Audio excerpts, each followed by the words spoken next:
Langkah besar kembali diambil timnas Indonesia. Dari nama pemain baru yang siap dinaturalisasi hingga kabar mengejutkan tentang Nguyen Xuan Xuan, perjalanan skuad Garuda terus menghadirkan cerita menarik.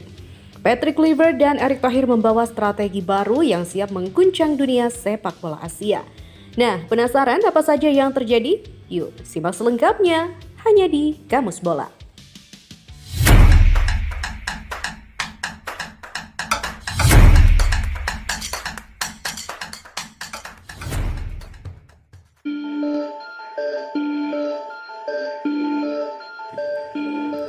Kita mulai dengan kabar dari Nguyen Xuan Xuan, pemain yang baru saja dinaturalisasi tetapi kini menghadapi tantangan besar di karirnya. Apa yang sebenarnya terjadi? Apes baru dinaturalisasi Nguyen Xuan Xuan bakal senasib dengan Duan Van Hao.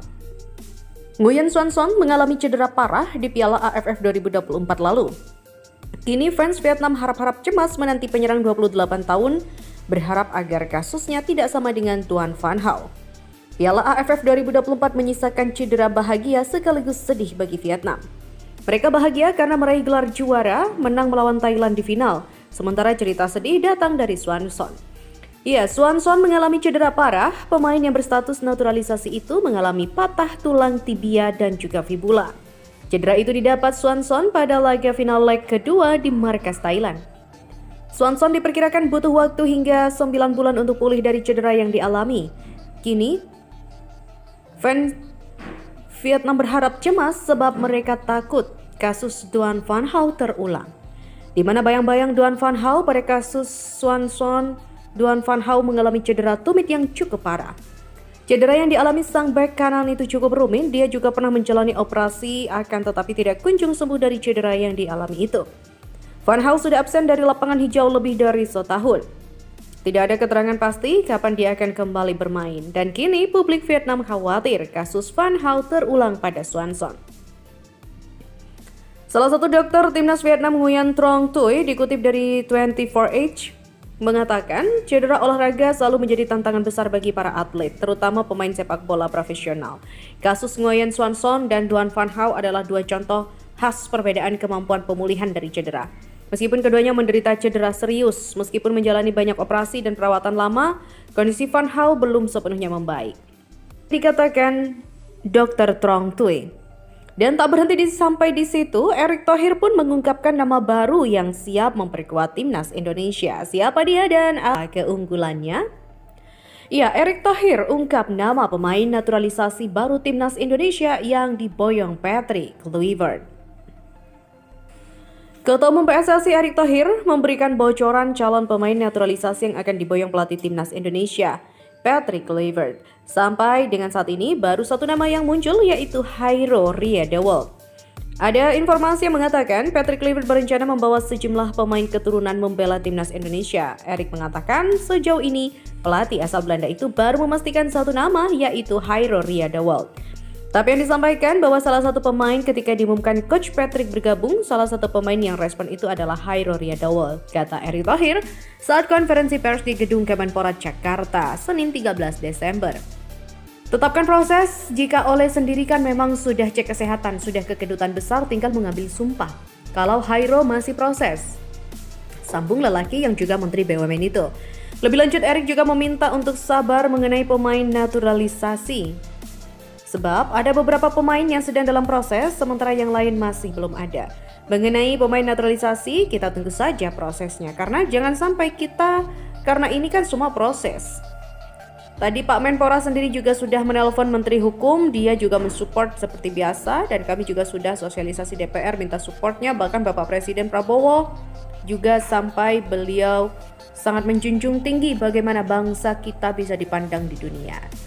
Timnas Indonesia akan bertanding pada Maret 2025 dalam lanjutan grup C ronde 3 kualifikasi Piala Dunia 2026 zona Asia. Dijadwalkan tim Merah Putih menghadapi Australia 20 Maret, kemudian Bahrain 25 Maret. Lalu dua pertandingan terakhir akan tersaji pada Juni mendatang, yakni melawan China dan juga Jepang.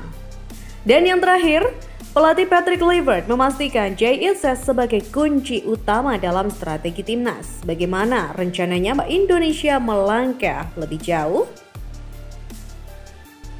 Patrick Kluivert pastikan Jay Itzes. Patrick Kluivert telah resmi menjabat sebagai pelatih baru timnas Indonesia menggantikan Shin Tae-yong. Ia akan memimpin skuad Garuda selama 2 tahun ke depan. Salah satu hal yang menarik untuk disaksikan adalah siapa yang akan ditunjuk sebagai kapten tim di bawah kepemimpinannya.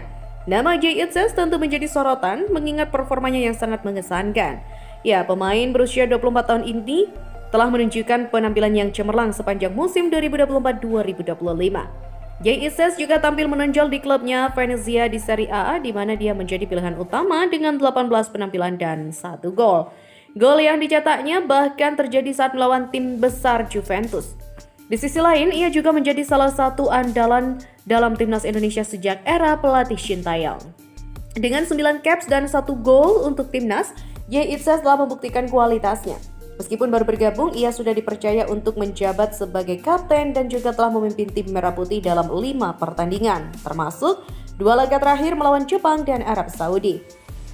Satu-satunya pertandingan di mana dia tidak menjabat sebagai kapten adalah saat Indonesia mengalami kekalahan di markas China pada bulan Oktober yang lalu. Pada laga itu, jabatan kapten dipegang oleh Asnawi Mangku Alam. Kemudian, bagaimana pandangan Patrick Kluivert mengenai pemilihan kapten setelah ia resmi menjadi pelatih timnas Indonesia? Ia dengan tegas menyatakan bahwa Jay Itzes akan menjadi kapten timnas Indonesia di bawah kepemimpinannya. Tentu saja, Jay Itzes sebagai kapten untuk saat ini tidak ada yang perlu diubah. Dia masih kapten tim, dan dalam beberapa minggu ke depan saya punya kesempatan untuk melihat potensi pemain lokal di kompetisi domestik Liga Indonesia, kata Patrick.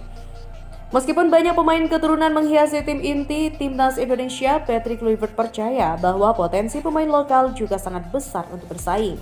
Dalam era kepelatihan Shin Tae-yong, pemain seperti Rizky Ridho, Marcelino Ferdinand, dan Pratama Arhan sering mendapatkan kesempatan bermain di timnas Indonesia. Kata Patrick, dari pandangannya pemain lokal adalah jantung tim, tapi tentu saja mereka harus punya keterampilan dan level yang tepat. Jika menurutnya mereka menunjukkannya, maka saya akan memberikan kesempatan. Ini hal yang normal. Di mana hal ini menunjukkan bahwa meskipun ada dominasi pemain keturunan, Kluivert tetap mengapresiasi kontribusi pemain lokal yang memiliki kemampuan yang sesuai. Strategi untuk melawan Australia, Bahrain, dan timnas Indonesia saat ini berada di posisi ketiga grup C dengan total 6 poin. Di mana poin ini sama dengan tim-tim di bawahnya seperti Arab Saudi, Bahrain, dan juga China. Namun Indonesia memiliki selisih gol yang lebih baik dibanding mereka. Di sisi lain, pasukan yang dilatih oleh Patrick hanya tertinggal 1 poin dari Australia. Dan jika Indonesia berhasil meraih kemenangan di Sydney pada 20 Maret mendatang, langkah tim Merah Putih menuju kualifikasi akan semakin terbuka lebar.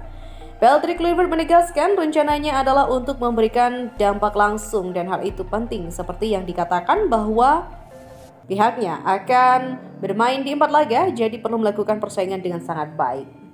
Ia juga menambahkan, jika kita butuh 7 poin secara realistis, kita bisa di 4 laga tersisa. Dan ini tantangan, dan saya menyukai itu. Kalau saya tidak menyukainya, saya tidak akan menandatangani kontrak sebagai pelatih. Saya siap. Pernyataan tersebut menunjukkan semangat dan juga keyakinan Kluivert dalam menghadapi sisa laga yang krusial bagi timnas Indonesia. Ambisi besar timnas Indonesia di bawah arahan Patrick Kluivert terus membawa angin perubahan. Dari penguatan skuad melalui naturalisasi hingga penegasan strategi baru, semua upaya ini menunjukkan komitmen kuat untuk mencapai puncak prestasi. Ya, mari kita dukung perjuangan skuad Garuda dalam setiap langkahnya. Sampai jumpa di berita selanjutnya.